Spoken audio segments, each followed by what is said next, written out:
Hello' everyone, good morning. Welcome back to my another mini blog. ইয়াৰ ৰাতিপুৱা 5টা বজাতে শুই উঠিছোঁ, কাৰণ আনদিনা বাৰু মই 5টা বজাত এনেকৈ মই বেলিয়ে দেখি নাপাওঁ। কাৰণ একমাত্ৰ কাৰণ হৈছে 5টা বজাত মোৰ শুই উঠাৰ কাৰণ হৈছে আমাৰ ৰিভানৰ কাৰণে।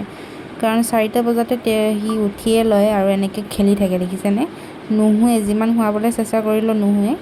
এনেকৈ 4টা বজাৰ পৰা মানে সি 7টা-8টামান বজালৈকে এনেকৈ খেলি থাকিব অকণমান দেৰি বিচনাতে। সেইবাবে মানে মোৰো হোৱা নহয়, সেইকাৰণে ৰাতিপুৱা সোনকালে উঠিব লগা হয়। তাৰপাছত ময়ো শুই উঠিলোঁ আৰু অলপ দেৰি তাৰ লগতে শুই দিলোঁ। তাক খুৱাই মেলি এপিনে তাৰ ৰিভানৰ কাপোৰ সোপা ধুই ল'লোঁ। যিহেতু ৰাতিটোৰ ভিতৰতে ইমানেই কাপোৰ ওলাই নহয়, একেবাৰে একদম ক'ব নোৱাৰি। আৰু ঠাণ্ডা দিন যিহেতু, সেইকাৰণে বহুত কাপোৰ ওলায়। এইপিনে মই গা পা ধুই আজৰি হৈ আহিলোঁ, যিহেতু গোঁসাই ঘৰটো চাকি পাতি দিব লাগিব।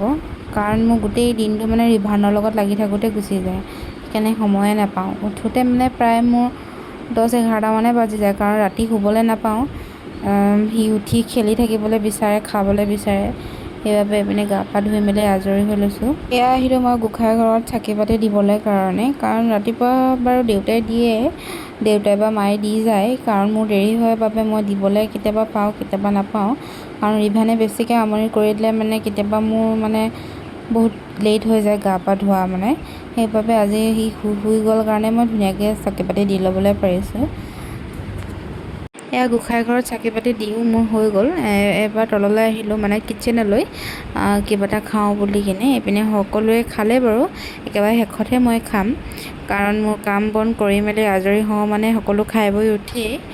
আৰু এইপিনে মই প্ৰথম খাম এগিলাচ গৰম পানী। এইপিনে গৰম পানী বহাবলৈ লৈছোঁ, কাৰণ ৰাতিপুৱা শুই উঠিয়ে মই গৰম পানী এগিলাচ খাই লওঁ, তাৰ পৰাহে বেলেগ বস্তুবোৰ খাওঁ।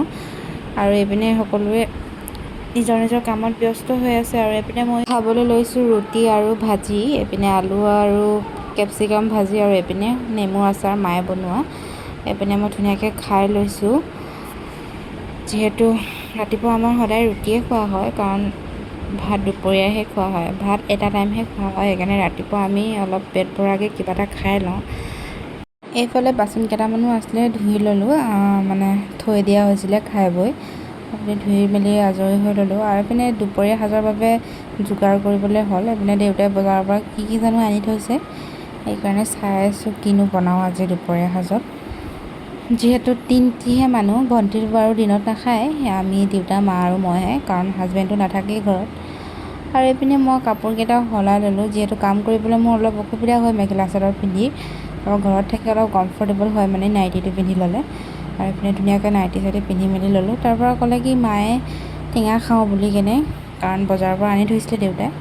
আৰু টেঙা খাবলৈ কাৰণে এয়া মায়ে লগোৱা সৰুকৈ মিনি গাৰ্ডেন এখন আছে আমাৰ ওপৰতে, চৰ্টৰ ওপৰতে মায়ে এনেকৈ লগাই থৈছে জলকীয়া। মানে মই জলকীয়া ছিঙি আছোঁ টেঙাৰ লগত খাবলৈ কাৰণে, যিহেতু টেঙা খোৱা বতৰেই এইটো। আৰু এইপিনে দেউতাই বজাৰৰ পৰা ৰবাব টেঙা 2টা লৈ আনিছিলে। এইপিনে মায়ে ধুনীয়াকৈ গুচাই আছে, মই গুচাম বুলি ভাবিছিলোঁ বাৰু, এইপিনে মায়ে গুচাই আছে। আৰু এইপিনে দুইজনে ধুনীয়াকৈ বহি মেলি কথা পাতি লেকচাৰ মাৰি আৰু টেঙা গুচোৱাত ব্যস্ত।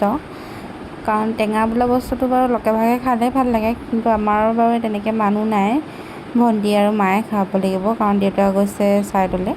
আৰু এইপিনে আমাৰ টেঙা খাবলৈও ৰেডি হৈ গ'ল।